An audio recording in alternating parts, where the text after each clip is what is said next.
2009 e 2010. É importante dizer isso porque o discurso dos petistas hoje é, não, começou no governo Bolsonaro, né? Não, os descontos começaram a aumentar e as investigações dos ministérios públicos de vários estados começaram a avançar ainda no mandato do Lula, no segundo mandato do Lula, e depois isso continuou, Dilma 1, Dilma 2, entrou o Bolsonaro.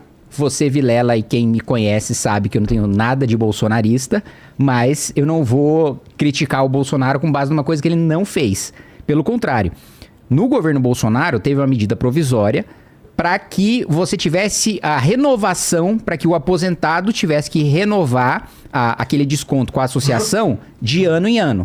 Tá. A esquerda entrou com modificações nessa medida do Bolsonaro para que, em vez de ser em ano, fosse de 3 em 3 anos. Ou seja, já afrouxando o período em que você precisava fazer aquela rechecagem, né? A prova de vida. Aí, quando entra Lula 3 agora, esse último mandato do Lula, entra o ministro Carlos Lupe, que é uma indicação do PDT, do partido do Ciro Gomes, e o Lupe, aqueles descontos de associações que antes estava ali no governo Bolsonaro na casa dos 300 milhões, passam assim para mais de 3 bilhões de reais, e o rombo total calculado pela Polícia Federal é de 6 bilhões de reais, né? Então, e vamos falar sobre duas associações aqui. Uma é a CONTAG, que é a associação vinculada ao MST, diretamente ligada ao PT, né? Inclusive tocada ali por ex-parlamentares do PT. Outra é o Sindinap, cujo vice-presidente é o irmão do Lula, né? É isso que eu queria entender. E aí os repasses passam ali de 300 milhões ali para mais ou menos cada entidade no governo Bolsonaro, para 3 bilhões, né, para cada entidade mais ou menos no governo Lula. Então, o meu ponto é o seguinte, né?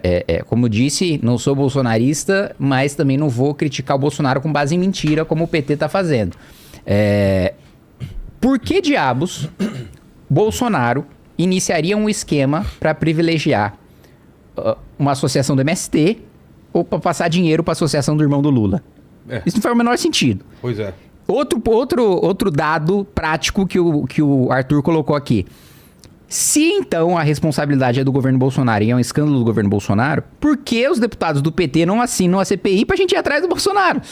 Se o prejudicado é Bolsonaro, o ministro do Bolsonaro e o governo Bolsonaro, não faz sentido, né, eles não assinarem para que tenha investigação. E justamente eles não querem que aconteça, porque sabem que é um escândalo do governo Lula, principalmente do governo Lula 3.